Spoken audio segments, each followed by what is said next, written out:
Vamos aquí, pillen pues. Aquí venimos. Wow, casi me caigo. Casi me resbalo. Así que pillen. Una vista maravillosa ahí. ¿Qué tal les parece esta vista? Ahorita vamos un poquito más abajo para mostrarte. Una vista de aquí. Aquí estos árboles nos dejan ver un poco más para allá. Pero venimos de arriba. De arriba. Vamos para abajo. Bien pues. Bien, le muestro la alberca. O el tanque, pillen.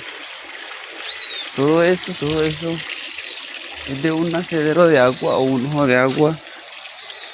Miren allá.